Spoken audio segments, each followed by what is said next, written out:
Hello everybody, this is AK. I'm back. So DBS has gone XB and XD, right? So people who buy DBS today will not get the bonus share, 1 for 10 bonus share, and they will also not get the dividend. And this morning, I was surprised when a friend asked me if he should buy DBS shares today.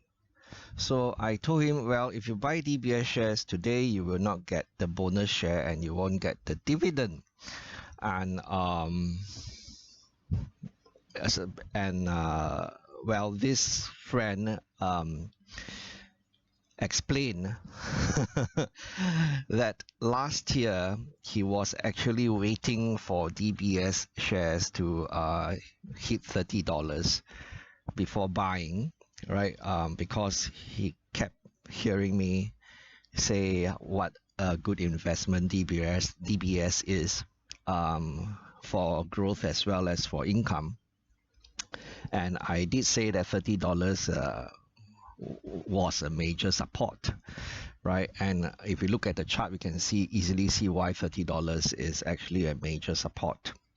And but I mean, technical analysis being technical analysis is about probability, right? And over time I kept updating my videos on DBS and how the support moved up to $31, then to $32. Right, things change, and of course Mr. Market's sentiments would change as well. So last year I recall when I added to my DBS investment at $31.80 per share, and I produced a video on that as well, because that was where I saw immediate support at that point in time. He asked me why didn't I wait for $30. And I said, well, I see immediate support at $31.80. Of course, a stronger support would be could be found at $31 and $30. So he said, well, does it mean $31.80 would hold? And of course, I couldn't give him any promise that $31.80 would hold, because I mean, technical analysis shows you where the supports are, but it doesn't tell you whether the support will hold or whether it might break. And well, that support did break, right? And I think the price went down lower to almost $31 a share, if I remember correctly. And I didn't hear from him, so I didn't know whether he bought or he didn't buy. Well, apparently now he said he didn't buy when it was closer to $31. He was wondering whether he could get it at $30.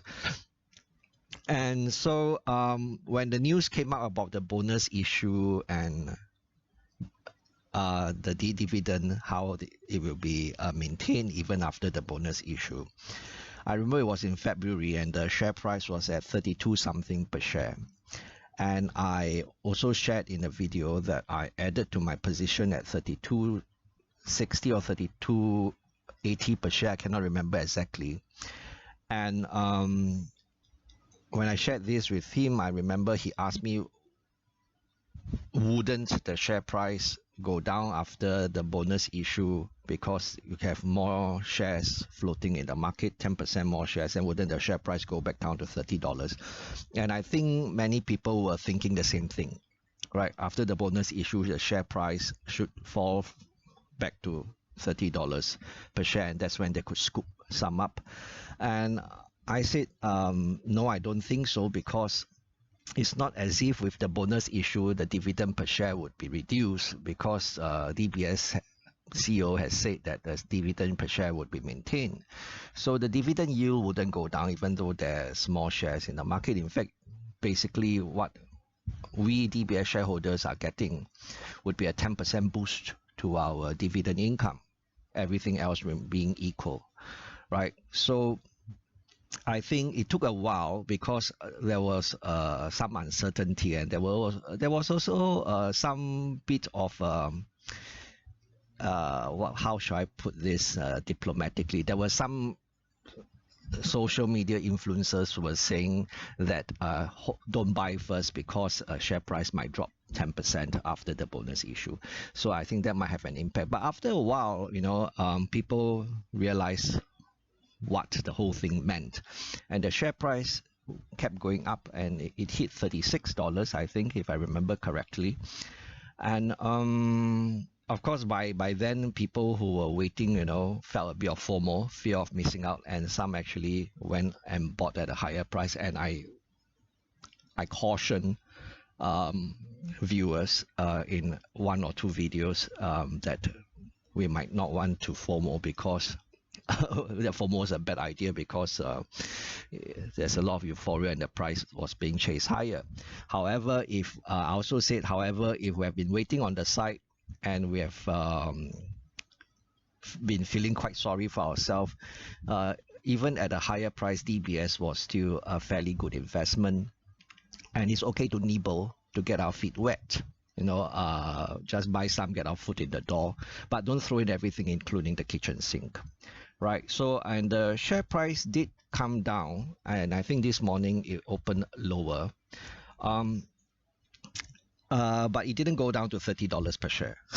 It didn't even go down to 31 or 32 or 32.50 per share. Right. I think it went down to what was it? Maybe 32.80 per share, if I remember correctly, or maybe $33 per share, somewhere there. I cannot remember exactly. Very bad memory now. So and then I didn't know my friend was looking at the stock price, and then he asked me if he should buy some now. Well, after I told him that he won't be getting the bonus issue and he won't be getting the dividend, he said yes, he understands, that he won't be getting those things, but he's wondering whether he should buy. And I told him a story. I said I know of someone who sold DBS shares at $33 per share, and he has been waiting for many months now to get back in at $30 per share. And I say this is an example of anchoring, right? Anchoring effect. And we have a price in our mind, we anchor ourselves at that price. And this is a very bad idea, because the market is dynamic, things change, it's very fluid. So you see, that's why I keep updating the technical analysis for DBS and how the supports keep moving higher, that kind of thing.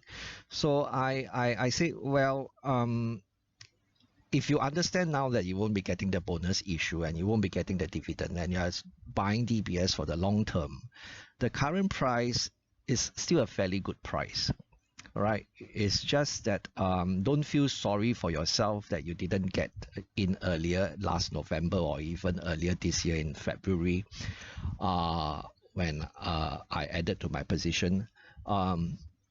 Because of course, if you did then you'll be sitting on quite a bit of dividend income, and as well as the bonus shares, right? Remember, investing in a good company at a fair price is not a bad idea, and we're in this for the long run, right?